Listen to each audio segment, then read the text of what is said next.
السلام علیکم ورحمۃ اللہ وبرکاتہ۔ محترم حضرات و خواتین، اپنے دین و دنیا دونوں سے باخبر رہیں۔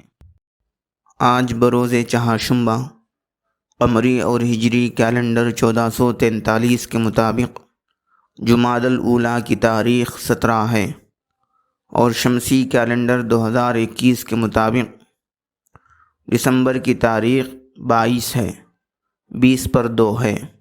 إن الصلاة كانت على المؤمنين كتابا موقوتا۔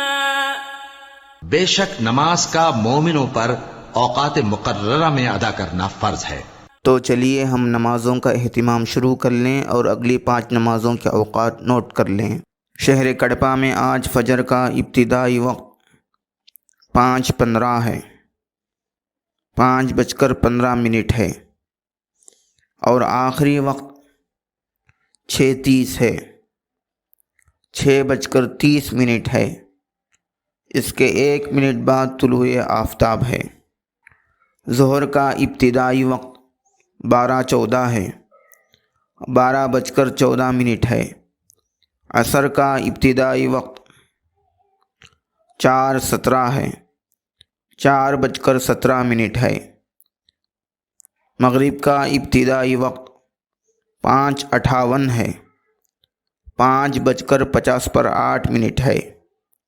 عشاء کا ابتدائی وقت 7:13 ہے، 7:13 ہے۔ عشاء کا آخری وقت 5:10 ہے، 5:10 ہے، اور سحری کا آخری وقت بھی یہی ہے۔ حضرت بکر بن عبداللہ رحمۃ اللہ علیہ نے بڑی پیاری قیمتی نصیحت کی ہے۔ اللہ کرے کہ ہم اس پر کما حقہ عمل کرنے والے بن جائیں۔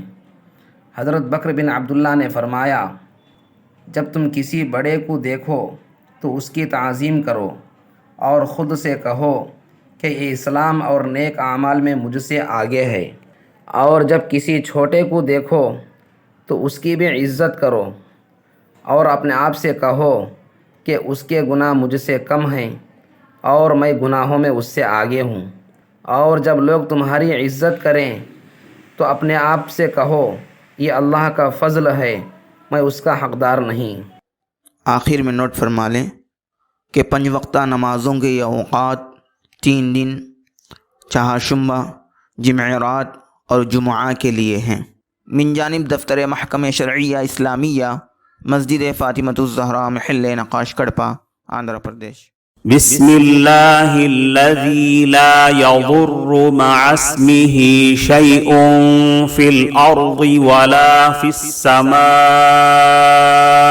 وہو السمیع العلیم۔ عزیز مکرم، ابو داؤد شریف کی روایت میں ہے، حضرت نبی کریم صلی اللہ علیہ وسلم فرماتے ہیں، جو شخص صبح سویرے یا رات کے وقت یہ دعا 3 مرتبہ پڑھا کرے تو اس کو کوئی چیز تکلیف نہیں دے گی۔ ایک دوسری روایت میں ہے کہ جو شخص ان کلمات کو صبح کے وقت کہے، شام تک اس کو کوئی ناگہانی بلا نہ پہنچے گی۔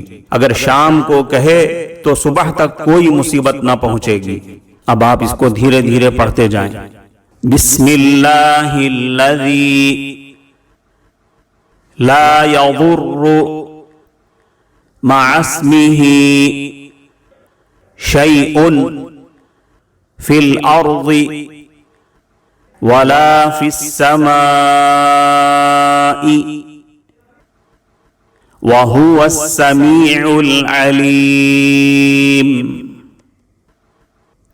اس کا ترجمہ ہے، اس اللہ کے نام سے صبح یا شام کی جا رہی ہے جس کے نام کی وجہ سے کوئی چیز آسمانوں میں اور زمین میں تکلیف نہیں دے سکتی۔ وہ اللہ خوب سننے والا ہے اور خوب جاننے والا ہے۔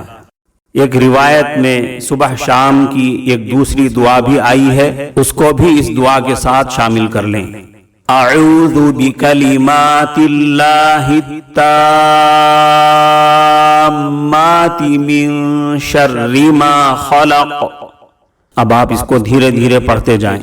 اعوذ بکلمات اللہ التامات من شر ما خلق. اس کا ترجمہ ہے میں اللہ کے پورے کلمات کے ساتھ پناہ چاہتا ہوں ہر اس چیز کی برائی اور شر سے جو اس نے پیدا کیا. عزیز مکرم، صبح شام یہ دعا پڑھتے رہیں اور اپنے بچوں کو بھی پڑھاتے رہیں تاکہ آپ اور آپ کے تمام افراد خانہ ہر قسم کی تکلیف اور ہر قسم کے حادثے اور بلا سے بچتے رہیں.